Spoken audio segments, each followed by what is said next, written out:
E aí eu lhe convido para nós lermos Tiago 4, todo o capítulo. Vamos nos debruçar hoje sobre todo o capítulo 4 da carta de Tiago. Diz assim o texto: De onde vêm as guerras e contendas que há entre vocês? Não vêm das paixões que guerreiam dentro de vocês? Vocês cobiçam coisas, mas não as têm. Matam e invejam, mas não conseguem obter o que desejam. Vocês vivem a lutar e a fazer guerras. Não têm porque não pedem. Quando pedem, não recebem, pois pedem por motivos errados, para gastar em seus prazeres. Adúlteros, vocês não sabem que a amizade com o mundo é inimizade com Deus? Quem quer ser amigo do mundo faz-se inimigo de Deus. Ou vocês acham que é sem razão que a Escritura diz que o Espírito que Ele faz habitar em nós tem fortes ciúmes? Mas Ele nos concede graça maior, por isso diz a Escritura: Deus se opõe aos orgulhosos, mas concede graça aos humildes. Vamos parar aqui, depois a gente segue com o texto. Feche seus olhos, mais uma vez, oremos ao Senhor. Santo Deus, nós nos colocamos diante de Ti, Senhor, e nesse momento, sendo constrangidos e quebrantados e entendendo a necessidade que temos de aprendermos mais de Ti, Senhor. O nosso desejo é que nós possamos abrir as nossas mentes, corações e podermos receber da Tua porção, Pai, que seja o Teu Espírito Santo a ministrar a cada um de nós, a partir de mim, Senhor, no nome de Jesus. Amém e amém. Tiago é uma carta muito conhecida por nós que vai falar sobre fé e obras, né? A fé operosa, a fé que é demonstrada a partir daquilo que eu faço, a partir das minhas ações, a partir daquilo que o Senhor coloca diante de mim e que eu não negligencio. Tiago ele vai falar que a fé ela, sem obras, ela é morta.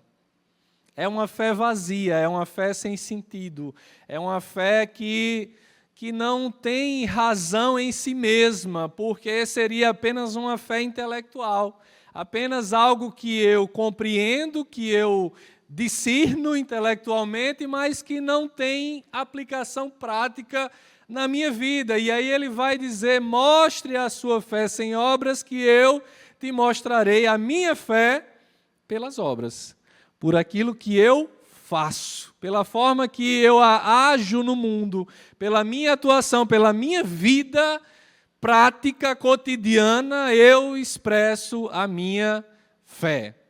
E entre tantos temas que Tiago ele vai tratar, né, além de falar sobre a perspectiva da fé operosa, ele também vai nos chamar a atenção sobre sermos diligentes quanto à obediência. Como a obediência é um desses fatores que testificam acerca dessa fé operosa. Porque se eu não obedeço, eu não ajo, eu não faço nada, eu não cumpro aquilo que o Senhor tem para mim, eu não vivo segundo o chamado de Deus para a minha vida. E essa fé, repito, ela, nesses termos, ela é considerada uma fé morta.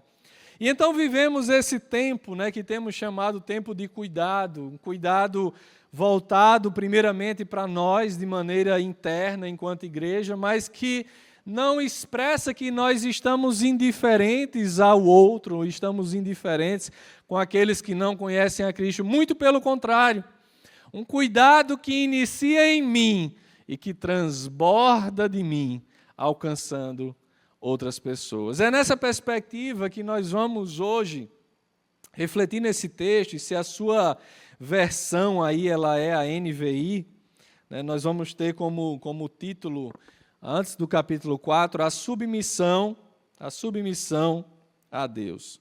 Nós temos aprendido que cuidar e ser cuidado requer de nós o quê? Requer de nós humildade, requer de nós perseverança, requer de nós temperança, requer de nós sabedoria. Ao longo da série que nós tivemos, Formados para Cuidar, aprendemos bastante sobre essas virtudes que nós precisamos desenvolver a cada dia, em todo o tempo, de forma incessante. Perseverança, sabedoria, temperança, humildade, mas, sobretudo, obediência e santidade. Diz a palavra que sem santidade ninguém verá a Deus. E buscar um viver santo tem tudo a ver com obedecer. Tem tudo a ver com ser obediente, ser submisso, alguém que se quebranta, se humilha na presença do Senhor. No capítulo 4 dessa carta, nós vamos extrair alguns ensinamentos valiosos para os nossos dias. E nós vamos buscar aqui responder duas questões que talvez possa pairar sobre as nossas mentes, trazendo alguma dúvida. Primeiro, é realmente possível desfrutar desse cuidado pleno, desse descanso, dessa confiança, dessa entrega no Senhor? A resposta óbvia para a igreja é sim, É sim, mas aí vem a segunda pergunta: como? Como viver esse cuidado pleno do Senhor na minha vida? Como nós podemos ser expressão desse cuidado também na vida de outras pessoas? É nesse sentido que eu gostaria que nós aqui refletíssemos. E Tiago, ele inicia tratando de algo muito, muito forte para nós, muito sensível para a igreja. Ele vai falar de onde vêm as guerras e contendas que há entre vocês. Não vem das paixões que guerreiam dentro de vocês? Tiago começa a confrontar exatamente as nossas inclinações, os nossos desejos que nós queremos a todo tempo satisfazer, e nós entramos em guerra, em conflito com outras pessoas e também com Deus, em prol de nos satisfazermos em alguma área, em prol de termos as nossas aspirações atendidas, alcançadas. Nós travamos guerras às vezes dentro de casa, com o cônjuge. Ontem a gente falava sobre isso na conexão. Travamos guerras com aquele que é a pessoa que o Senhor nos confiou para vivermos o resto da nossa vida. Travamos guerras com os nossos irmãos, com a nossa parentela. Travamos guerras ali na nossa igreja, para termos alguma aspiração, algum anseio atendido. Vivemos essas batalhas, e a palavra vai nos dizer que a nossa luta, ela não é contra a carne, ela não é contra sangue, mas ela é contra principados e potestades. Ela é contra seres espirituais que guerreiam contra nós e que nos influenciam diariamente, e por nos deixarmos influenciar por essa realidade, acabamos sucumbindo diante desses desejos. E somos tentados a viver para nós mesmos, viver para o nosso próprio prazer, para o nosso próprio deleite.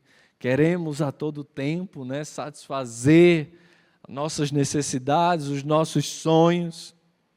E além disso, nós somos confrontados com o fato de que o Senhor, Ele conhece as nossas motivações. O Senhor sabe por que nós fazemos o que fazemos. O Senhor sabe qual é a intenção mais profunda do nosso coração, da nossa mente. Semana passada foi o meu aniversário, e aí alguém me cumprimentou e disse assim, que o Senhor realize os desejos do teu coração. E na mesma hora eu rebati: não, meu irmão. Foi tu, Dácio? Não, foi não. Eu disse: não, que o Senhor não realize os desejos do meu coração, porque o meu coração, diz a palavra, ele é enganoso. O meu coração, ele me prega peças. Antes que a minha oração seja que o meu coração esteja alinhado com a vontade de Deus para a minha vida, para que eu não deseje coisas sem futuro, para que eu não deseje coisas apenas para a minha satisfação pessoal, mas que eu deseje aquilo que for para a glória de Deus na minha vida. Mas é isso, em razão dessas coisas que nós buscamos, o texto ele continua, né? Vocês cobiçam, versículo 2, vocês cobiçam coisas, mas não a têm, matam e invejam, mas não conseguem obter o que desejam. Vocês vivem a lutar e fazer guerras, não têm porque não pedem, e quando pedem não recebem, pois pedem por motivos errados, para gastar em seus prazeres. É a palavra de Deus, né? Nos confrontando. A partir de mim, meus irmãos, cada um de nós, que nós possamos introjetar, né, essa palavra nos nossos corações e entender que, na verdade, o que você pensa que é melhor, o que nós pensamos que é melhor para nós, pode não ser. Mas aquilo que Deus fala que é melhor para nós, ainda que nos pareça contraditório em algum momento, tenha certeza, tenha convicção que esse é o melhor que Ele tem para as nossas vidas. Então, qual é a primeira forma de nós experimentarmos esse cuidado pleno do Senhor das nossas vidas? Qual é a maneira que nós podemos enxergar no texto, a partir daquilo que Tiago nos ensina, nos fala nesse momento? A primeira forma é alinhando nossos desejos aos desejos de Deus. Alinhando as nossas vontades às vontades de Deus. Alinhando as nossas paixões àquele que é o amor, aquele que é o Senhor, aquele por quem nos apaixonamos um dia e a quem nós amamos e devemos amar de todo o nosso coração. O apóstolo Paulo, escrevendo aos Romanos, lá no capítulo 12, versículo 2, ele faz referência, né, um versículo muito conhecido por nós. Ele vai dizer que nós não devemos nos amoldar ao padrão do mundo, né, mas nós devemos nos transformar pela renovação da nossa mente, para que sejamos capazes de experimentar o quê? A boa, agradável e perfeita vontade de Deus. Quando nós vivemos segundo o padrão do mundo, nós vivemos querendo agradar a nós mesmos, a viver e a cumprir a nossa vontade, a nos deleitar nos nossos prazeres.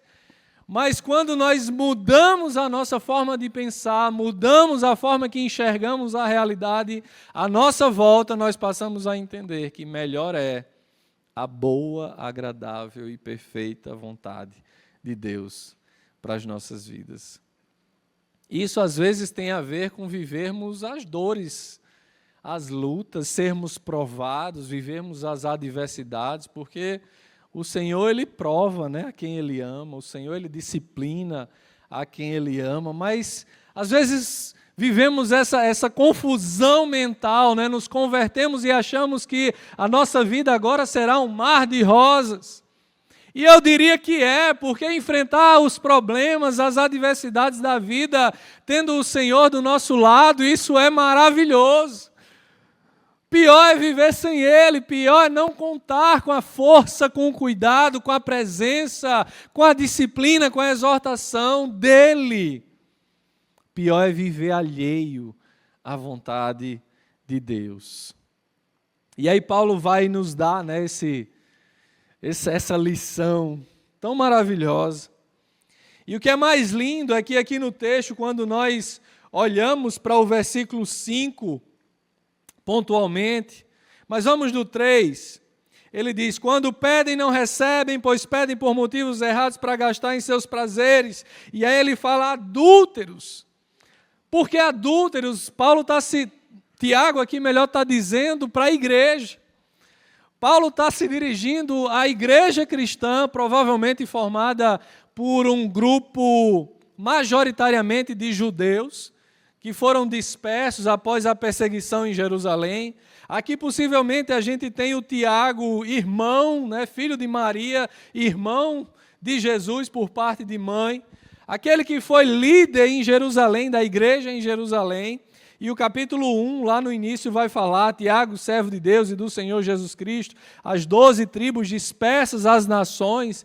Tiago aqui se dirigindo aos cristãos judeus, ou aos judeus convertidos ao cristianismo, que haviam sido dispersos em razão da perseguição que assolou a igreja em Jerusalém a partir do Império Romano.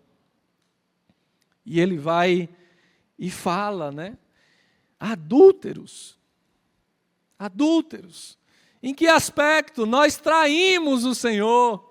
Nós traímos o Senhor, a igreja que trai o Senhor, muitas vezes cotidianamente. Sabe, com os nossos erros, com as nossas transgressões, com os nossos desvios. Adultério diante de Deus. Adultério diante daquele que é Senhor das nossas vidas. Daquele que dizemos que amamos incondicionalmente. Daquele que dizemos que nos ama também incondicionalmente. Adulteramos diante dele quando preferimos ou substituímos Deus pelos nossos prazeres. Adulteramos diante do Senhor quando fechamos os olhos para aquilo que é o melhor que Ele deseja para nós e dizemos: Senhor, eu vou fazer do meu jeito. Senhor, que seja feita a minha vontade e não a tua. Senhor, eu acho que tu está errado. Eu acho que não é por aí. Tudo isso, queridos, é expressão de adultério diante de Deus. Quando nós temos uma situação de adultério dentro de uma relação conjugal, o que é o adultério se não trair a confiança, A gente acha que é apenas a prática do ato sexual com outra pessoa fora do contexto do casamento. Isso aí já é o ápice da prática adulterina, mas, na verdade, adulterar diante do outro é ferir a confiança mesmo. Aquele pacto de fidelidade que eu tenho com o outro. E assim é com o Senhor, se temos um pacto de fidelidade com Deus. No momento que nós quebramos esse pacto, nós nos tornamos adúlteros diante de Deus. Clebson, que palavra dura, que palavra pesada, É assim que Tiago está falando. Vocês não sabem que a amizade com o mundo é inimizade com Deus? Ele está dizendo, olha, ser amigo do mundo é ser adúltero diante de Deus. Viver para o seu próprio deleite é ser adúltero diante de Deus. Quem quer ser amigo do mundo faz-se inimigo de Deus.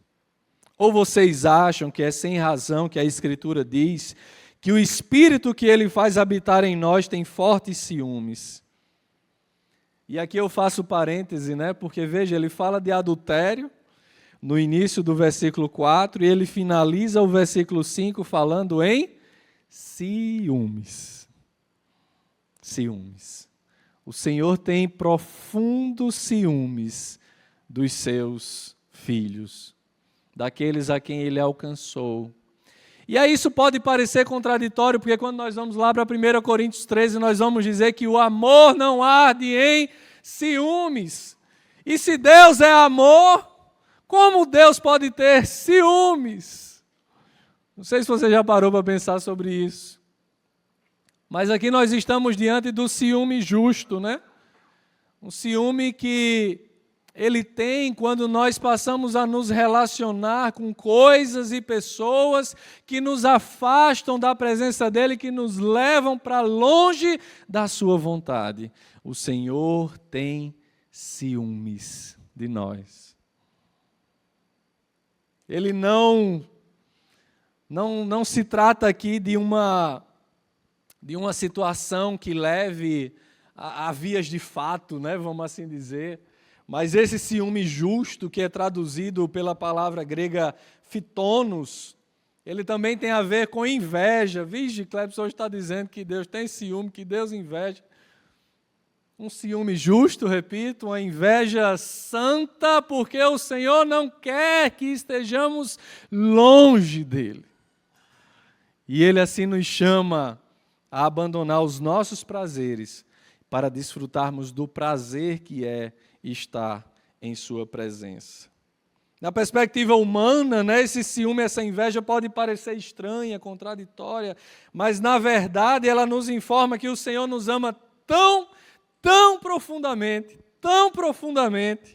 que Ele se aborrece quando nós colocamos qualquer outra coisa no seu lugar.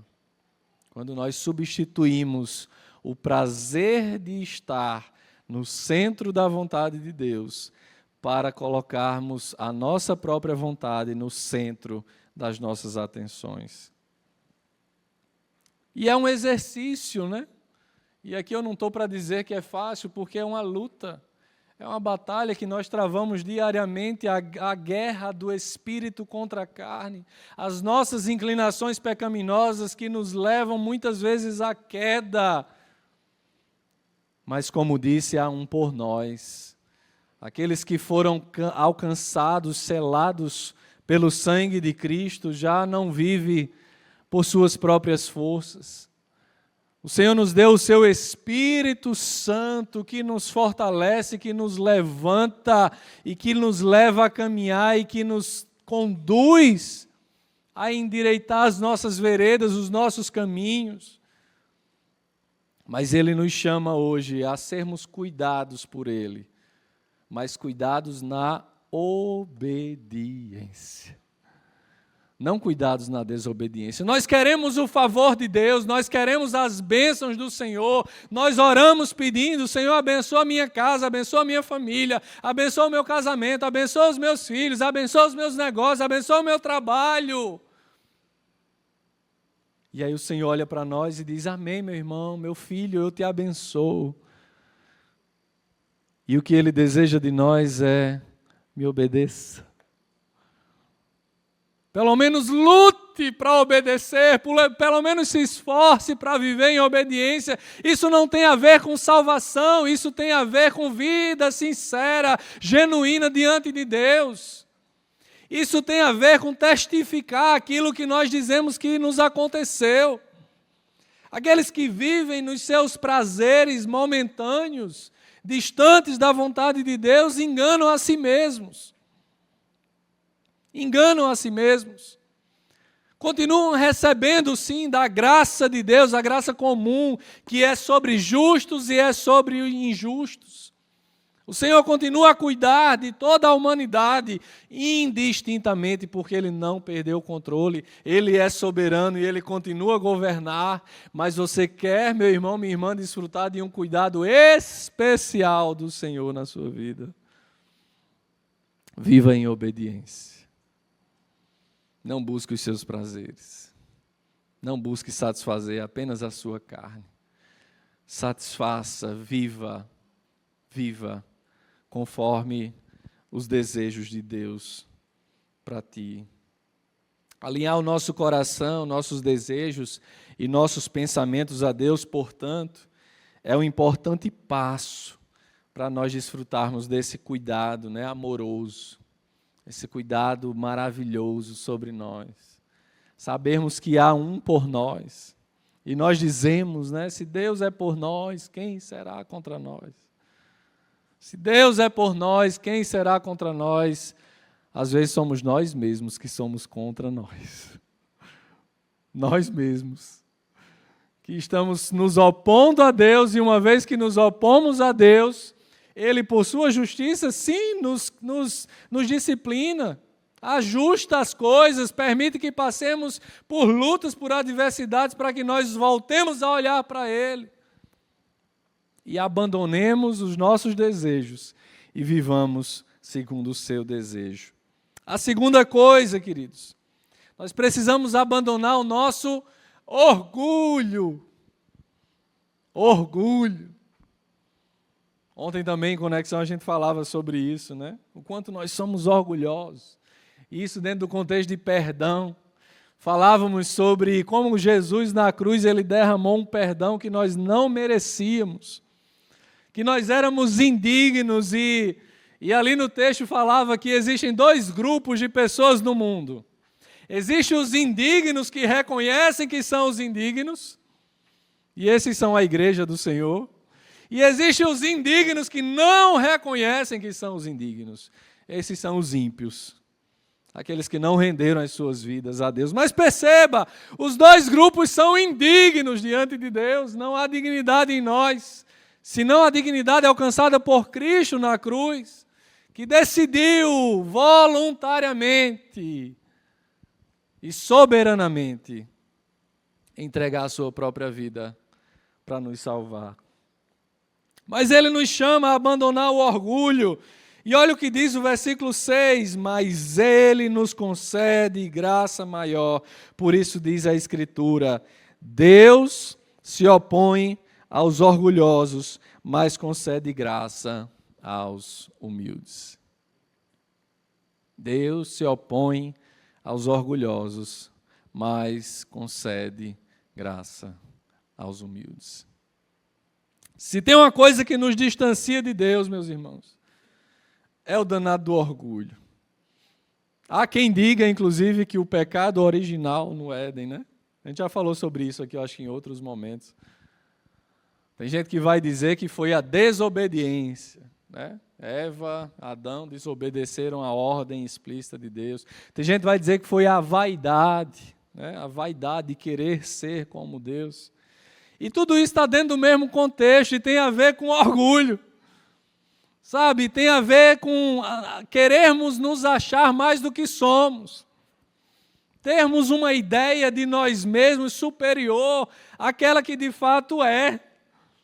O nosso orgulho que nos leva às guerras de que Tiago também fala. Nós queremos ter razão, do meu jeito é melhor, tem que ser dessa forma. E começamos a criar conflitos porque somos orgulhosos.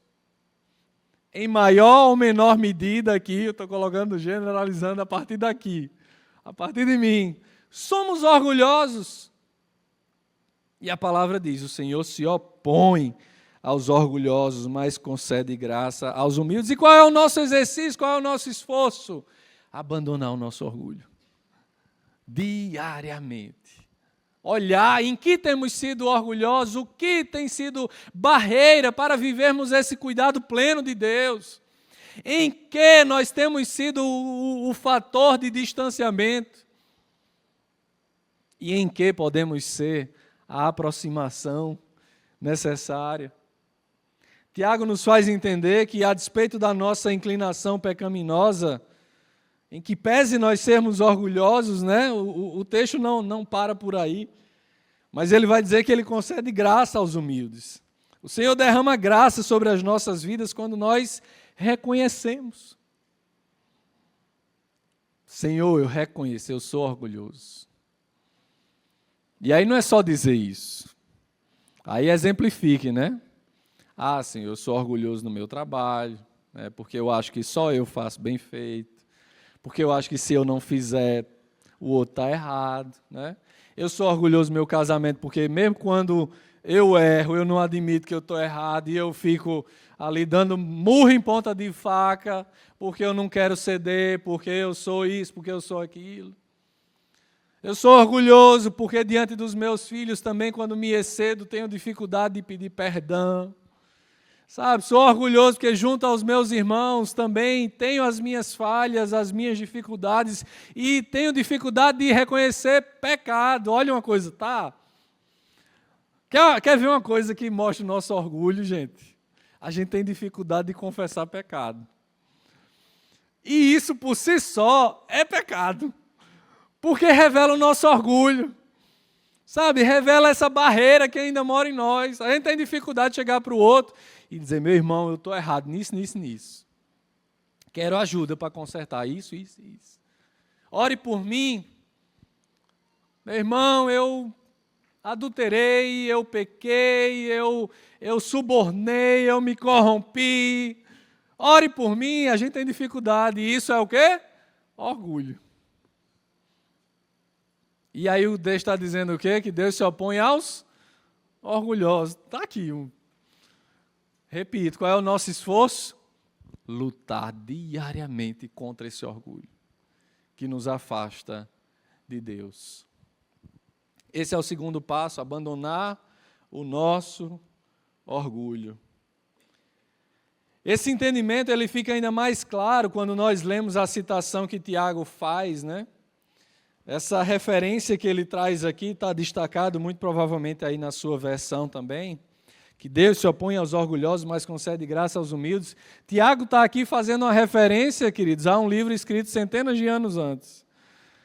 Um livro de sabedoria, ainda mais. Provérbios.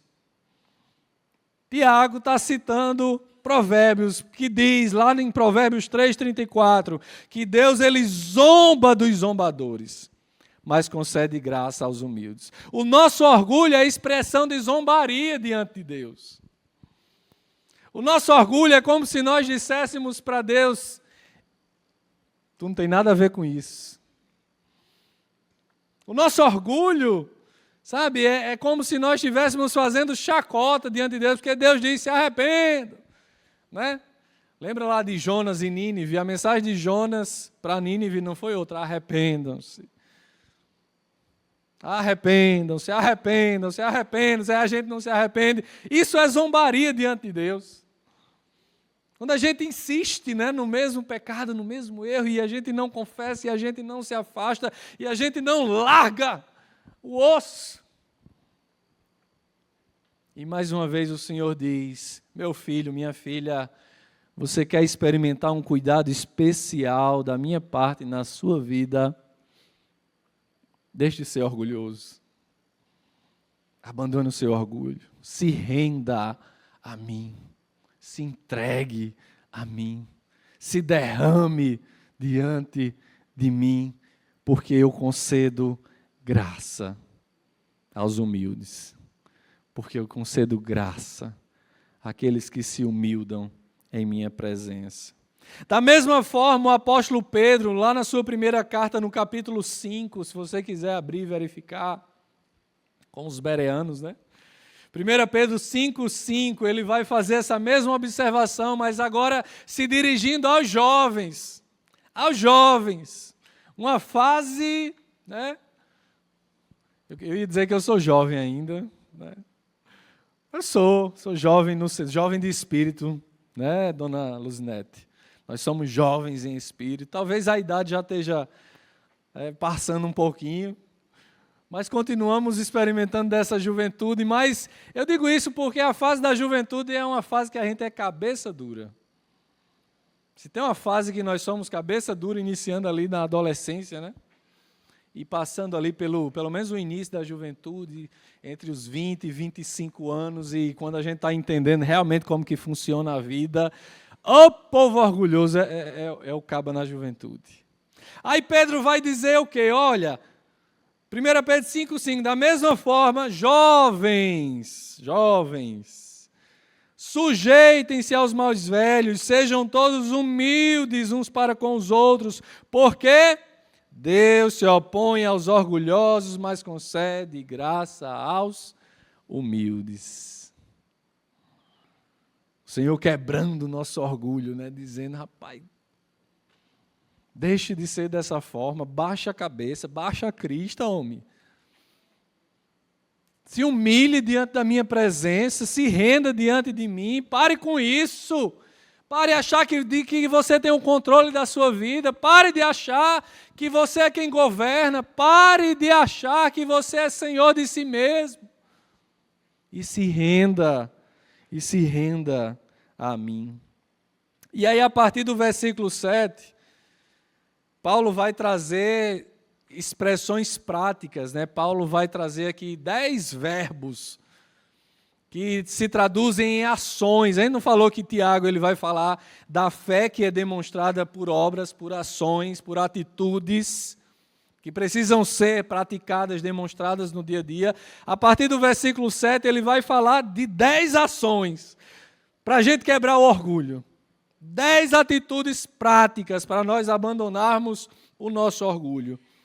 Versículo 7, ele diz: portanto, primeiro, submetam-se a Deus, de todas as formas possíveis e imagináveis, o buscando incondicionalmente a cada dia, em todo o tempo, em oração, na sua palavra, vivendo para a sua vontade. Segundo, resistam ao diabo. Meu irmão, minha irmã, o Senhor já nos deu todas as armas necessárias para vencermos o maligno. Se você tem o Espírito Santo de Deus, o Senhor já lhe deu as ferramentas necessárias. Talvez essas ferramentas estejam guardadas dentro de um armário. Talvez você esteja esquecido que precisa se revestir todos os dias da armadura de Deus. Efésios.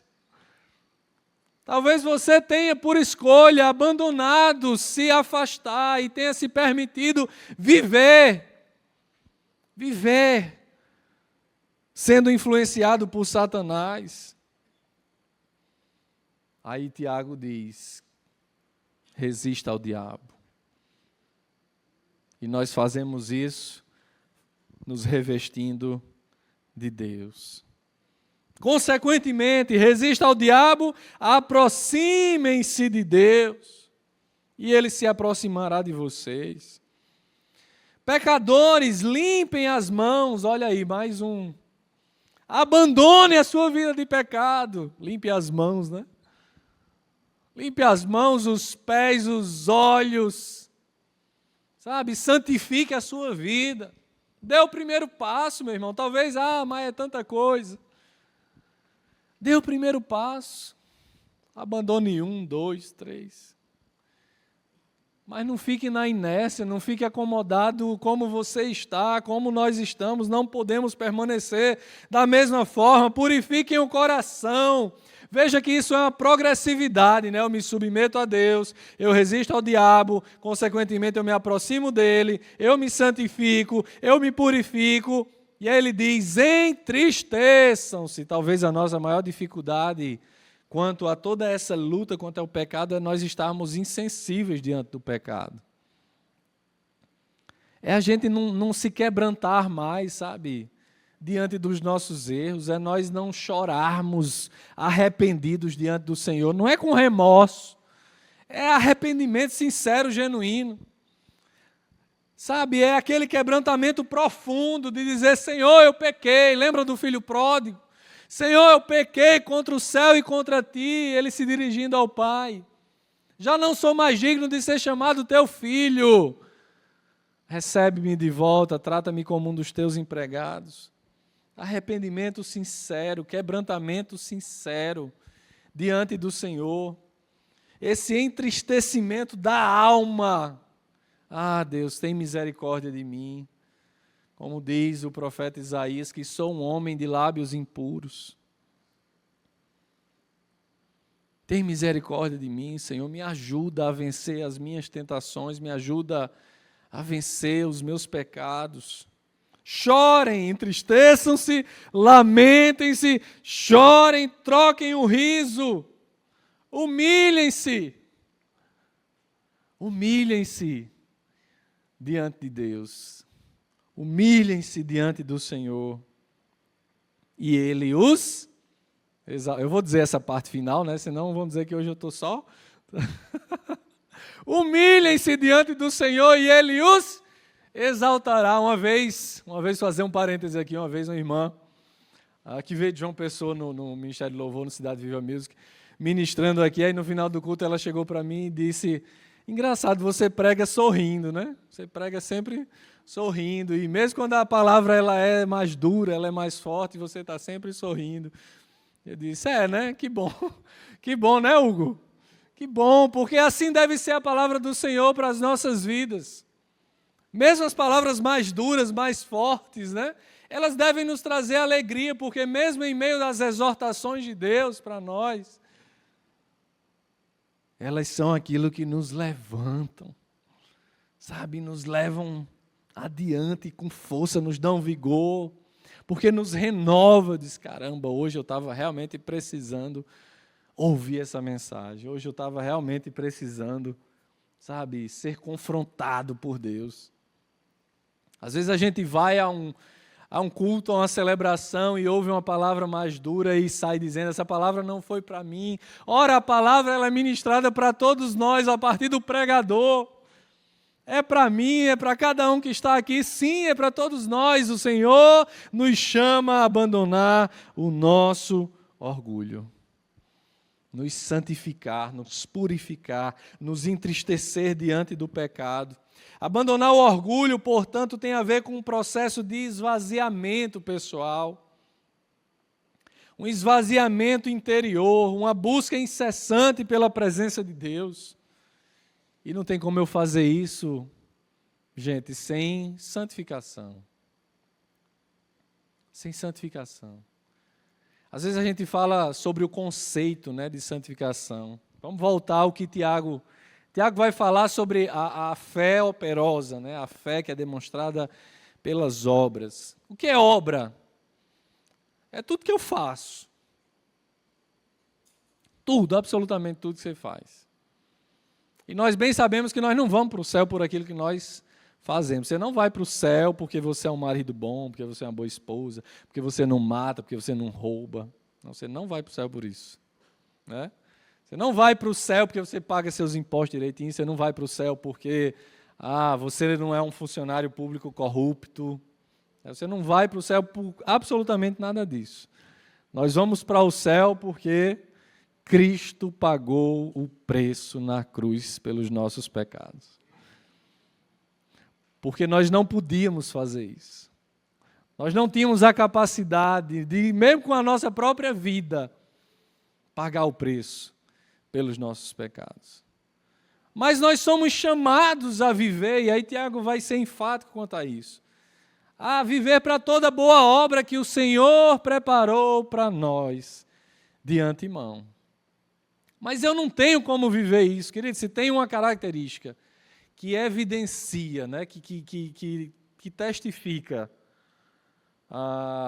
uma vida distante de Deus, também é alguém que não se envolve. Nós bem sabemos, tem pessoas muitas vezes na igreja que estão extremamente envolvidos e tal, mas vivendo os seus pecados ocultos, vivendo as suas realidades. Mas do outro lado, tem aquele que não se envolve, que não se integra, que não participa, porque ele vive preso. Ele vive aprisionado nos seus pecados, nos seus delitos, nas suas transgressões, e não se achega na presença de Deus. E às vezes não é porque, não é por uma questão de se sentir indigno. Porque se fosse isso, seria até bom. Sabe por quê? É por orgulho. É por orgulho. Vou nada, eu estou certo, aquele povo está todo errado. Eu estou satisfeito do jeito que eu estou e está tudo bem, e está tudo massa. Mas quando nós abandonamos o orgulho, nós passamos a entender que não somos juízes de nós mesmos e muito menos dos outros. E aí Tiago vai falar aqui no versículo 11 e 12. Irmãos, não falem mal uns dos outros. Quem fala contra o seu irmão ou julga o seu irmão, fala contra a lei e a julga. Quando você julga a lei, diz ele, não a está cumprindo, mas está agindo como juiz. Juiz. No nosso orgulho, nós agimos como juízes das nossas vidas e do outro. Eu estou certo, o outro está errado, Deus está errado. No final das contas, eu sou o soberano. E ele segue, ele diz, há apenas um legislador, e não sou eu, e não é você. Um legislador e juiz. Aquele que pode salvar e pode destruir. Mas quem é você para julgar o seu próximo? Quem somos nós para julgarmos uns aos outros, para apontarmos o dedo? A palavra do Senhor, sim, ela fala, né, conosco, ela penetra profundamente nos nossos corações, porque aqui é o juiz falando. É o próprio Deus, é o próprio legislador e juiz falando com cada um de nós. Mas não somos nós que apontamos o dedo, que decidimos quem está certo, quem está errado. O que cabe a cada um é olhar para si mesmo, olharmos para nós mesmos, baixarmos a cabeça e reconhecermos: pobre, miserável pecador que sou. Pobre, miserável pecador que sou. Nos entristecer diante dessa realidade e, ao mesmo tempo, nos alegrar, porque o Senhor nos chamou para perto, a despeito de quem somos, do que fazemos. O Senhor nos chama para perto mas também nos chama para vivermos em santidade, para vivermos sinceramente, né, diante dele, inteiramente diante dele. Não uma vida religiosa, de ir à igreja, de fazer de conta, mas uma vida sincera, que reconhece: eu sou pecador, sei dos meus erros, às vezes não lembro deles, às vezes preciso da ajuda do Espírito Santo para me lembrar: você errou nisso. Peça perdão, se corrija. Mude a rota. Quebre o orgulho e se apresente em santidade diante do Senhor. Falamos sobre a necessidade de nós abandonarmos os nossos desejos pelos desejos de Deus. Falamos sobre a necessidade de nós abandonarmos o nosso orgulho para nos aproximar do Senhor. Mas também nós precisamos reconhecer a nossa total dependência de Deus. Terceira forma, né, de experimentarmos esse cuidado pleno no Senhor e transbordarmos desse cuidado na vida do outro, é reconhecermos nossa total dependência de Deus. Uma coisa que nós todos temos em comum é o fato de que estamos constantemente fazendo planos. Eu não sei se você é assim. Talvez você nem perceba que é assim, mas você já acorda pensando no que você vai fazer no seu dia, né? Eita, hoje está a hora, eu vou fazer isso, tenho que fazer isso, tenho que fazer aquilo. Ou alguém não é assim, né? Está nem aí. Deixa acontecer, né? Tem aquela música. Deixa acontecer naturalmente. Não, nós fazemos planos, nós acordamos: Senhor, amanhã eu vou acordar a tal hora, eu tenho que ir para a escola, eu tenho que deixar o menino, eu tenho que ir trabalhar, eu tenho que almoçar a tal horário. Planos mais de curto prazo, mas também estabelecemos, às vezes, planos de médio prazo. Né? Esse ano eu pretendo fazer isso, eu pretendo fazer aquilo, ano que vem, né? Longo prazo, daqui a 2 anos, 3 anos, nós vamos estabelecendo metas nas nossas vidas. O problema é que às vezes nós fazemos isso achando que temos o controle e eventualmente nos frustramos quando o plano não dá certo, quando dá errado, quando foge, né, daquilo que a gente traçou e botou ali na planilha, no papel e escreveu. E aí vem o Senhor e nos ensina mais uma vez e vem nos falar através de Tiago acerca dessas incertezas dos nossos planos, diante da nossa vida falha. E ele vai dizer a partir do versículo 13, acompanhem: ouçam agora vocês que dizem: hoje ou amanhã iremos para essa ou aquela cidade, passaremos um ano ali, faremos negócios e ganharemos dinheiro.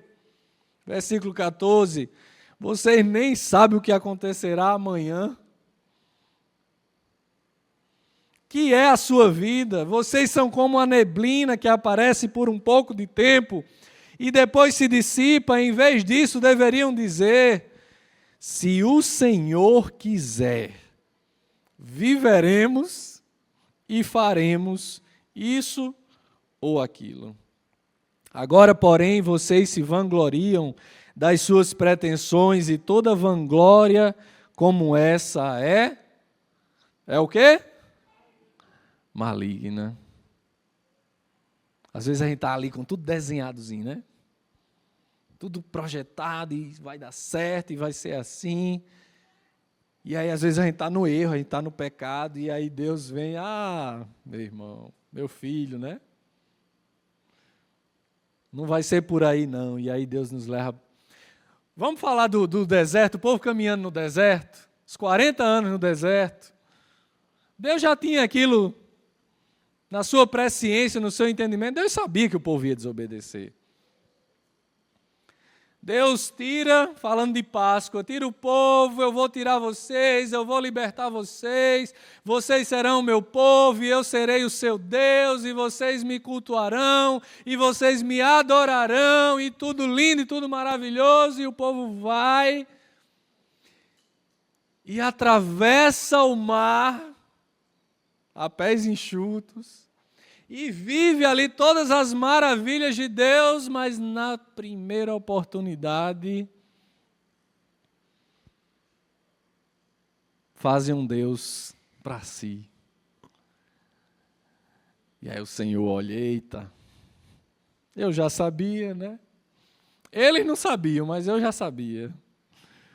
E o que vai acontecer agora? Eles estavam tudo na expectativa. Vamos para Canaã, a terra que corre leite e mel. E o Senhor prometeu e nos deu, e vai acontecer, e vai ser lindo. E lá a gente vai ser feliz, e nós vamos sair das prisões, nós vamos deixar de ser um povo cativo no Egito, e as esperanças, as expectativas, né? Mas Deus sabia que ia ter o pecado no meio. E aí o que Deus faz? Eu tenho que tratar com esse povo. Deus é um Deus justo, santo.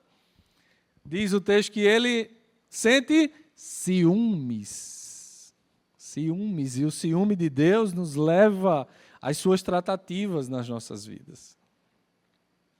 Esse rapaz, esse povo não sabe, mas eles vão agora ficar 40 anos andando no deserto para aprender. Porque Deus ama, Deus disciplina a quem Ele ama. Deus não fez isso porque é um Deus rancoroso, sabe? Porque é um Deus mau. Não, Ele fez isso porque Ele ama. E Ele desejava estar perto daquele povo, mas Deus não compactua com o pecado. E qual é o caminho, então? É disciplina. É disciplina, é ajustar, é mostrar, olha, vocês erraram. Dependam de mim, confiem em mim. E aí vem todo o processo, né, pedagógico de Deus no deserto.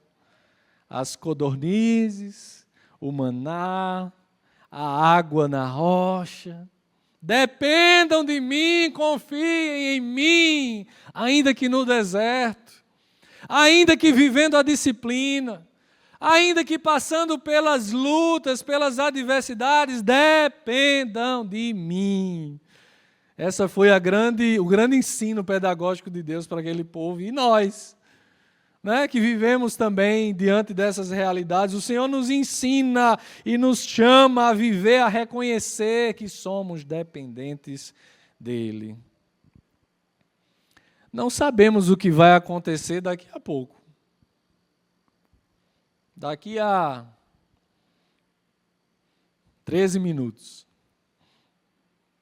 Daqui a 1 minuto. Não sei. Vai que Jesus volte. Né? Arrebata aqui, aí uns vão, outros ficam. Hein? A gente não sabe, a gente não tem nenhum controle, nenhuma capacidade de controle. Não que seja ruim nós planejarmos, nós termos as nossas perspectivas.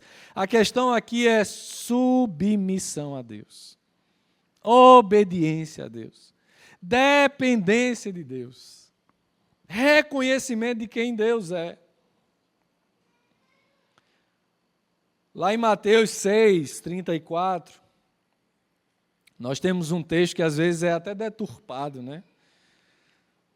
Nessa perspectiva do planejamento, alguns vão usar até para dizer, não, eu não preciso planejar, não preciso pensar no futuro, porque está escrito lá em Mateus 6,34, portanto, não se preocupem com o amanhã, pois o amanhã trará as suas próprias preocupações e basta cada dia o seu mal. E aí pessoas às vezes pegam isoladamente aqui esse texto e vivem a sua vida de forma negligente.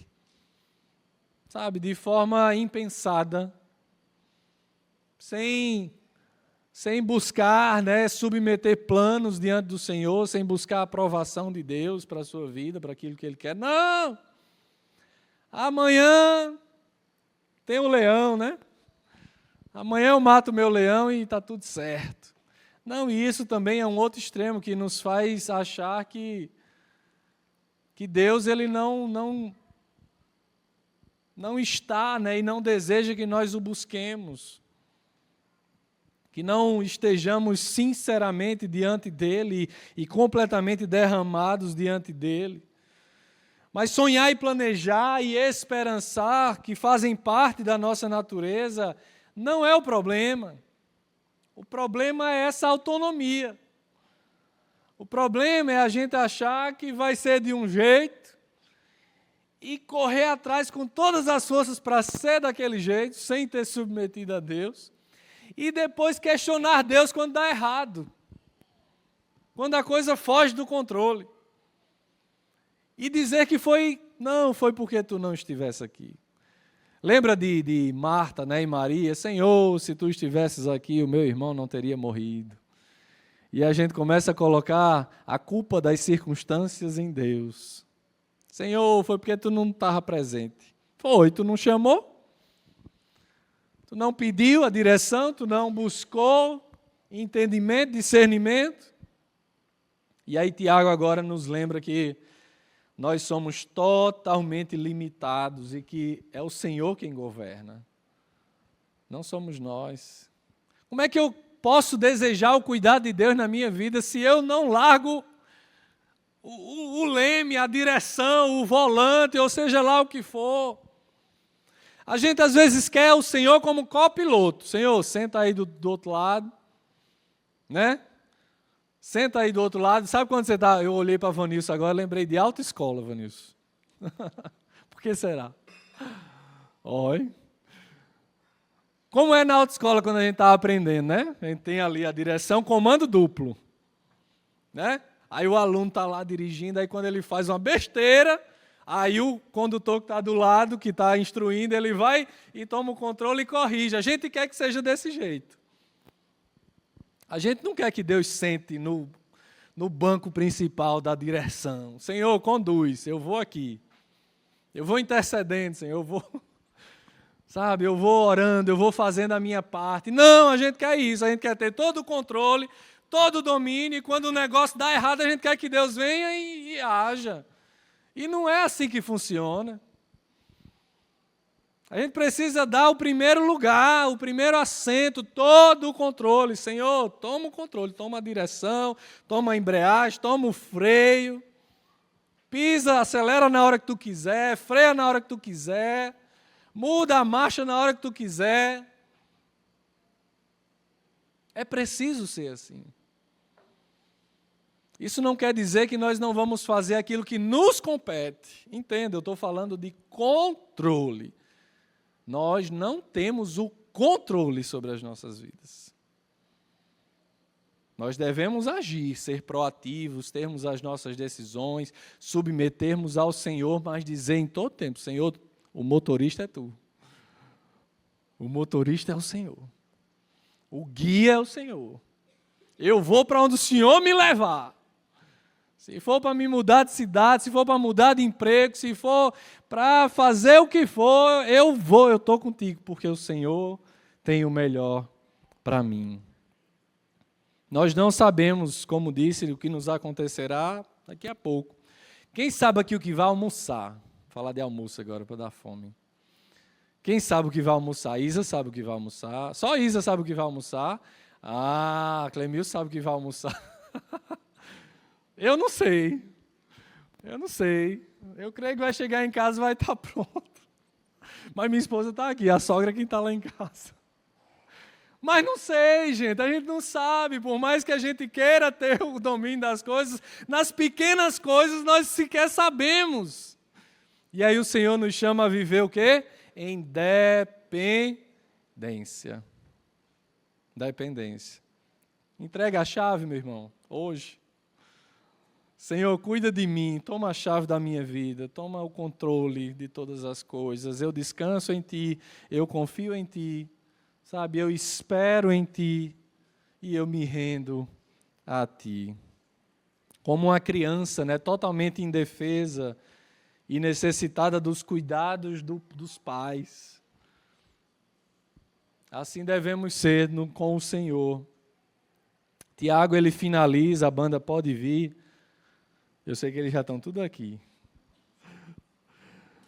A gente finaliza, Tiago diz no versículo 17, olha. Versículo 17, Tiago diz, portanto, pensem nisso, quem sabe que deve fazer o bem e não o faz, comete O quê? Pecado. Poxa, ele foi falar sobre orgulho, ele foi falar sobre os nossos desejos que nós precisamos alinhar com o Senhor, né? Ele vai nos falar aqui sobre dependência, e aí tudo isso ainda dentro do contexto de quê? De termos uma vida que glorifica a Deus, que é para o Senhor, que se entrega, que se rende, que reconhece o seu senhorio. E aí ele finaliza aqui essa perícope, esse trecho, nos remetendo àquilo que é foco da carta, né? De vivermos uma vida inteira dedicada ao Senhor. De não vivermos uma vida negligente diante de Deus. Se queremos experimentar do cuidado pleno de Deus, precisamos viver em obediência constante, permanente, e precisamos estar prontos para tudo aquilo que Ele nos chamou a viver e a fazer. A nossa negligência diante de Deus é pecado. A nossa negligência em buscá-lo, em abandonar o nosso orgulho, em não depender, em colocar as nossas vontades em primeiro lugar e não as dele, tudo isso o Senhor nos diz é pecado. E mais do que isso, não cumprir o seu chamado, o seu propósito de testificar com as nossas vidas, né? Acerca desse Deus amoroso, bondoso, cuidador, protetor, pecado. Rapaz, é tão fácil pecar, mas tão fácil pecar. Às vezes a gente acha que não tem pecado, né? Às vezes a gente vai fazer um script, a gente pega ali os 10 mandamentos, Êxodo 20, e vai passando e ticando e... Não, eu sou santo, só falta botar a areola na cabeça e as asas e sair voando. Quando na verdade nós somos tão pecadores, né? De tantas formas, de tantas as maneiras, em tanto tempo. E o Senhor, com seu olhar misericordioso, amoroso sobre nós, Ele continua nos amando de forma especial, tremenda, porque o amor dele não está condicionado a isso. O problema é que às vezes nós é que confundimos, né? Nós é que invertemos a lógica do negócio. E aí queremos viver de qualquer jeito e achamos que o Senhor tem a obrigação de cuidar de nós. Queremos viver conforme as nossas próprias vontades, desejos, nossos próprios planos, e queremos que o Senhor cuide quando der errado. O Senhor, Ele deseja cuidar de nós de forma plena, completa, irrestrita, em todo o tempo. E a minha oração, o meu desejo, meus irmãos, é que se você não fez isso hoje, se não fizemos isso ainda, você possa dizer: Senhor, toma a chave da minha vida. Toma a direção, toma o controle de tudo, Senhor. Aquela área que eu ainda não havia entregue, Senhor. Hoje eu entrego diante de Ti para que Tu governes. Se for preciso, Senhor, mudar o rumo do negócio, Deus, que assim Tu faças. Ainda que me traga dor, que seja difícil, Senhor, me faz descansar em Ti, me faz deitar a minha cabeça à noite, Senhor, sabendo que Tu tens o melhor para a minha vida. E confiar, e descansar, e depender, e entregar, em nome de Jesus.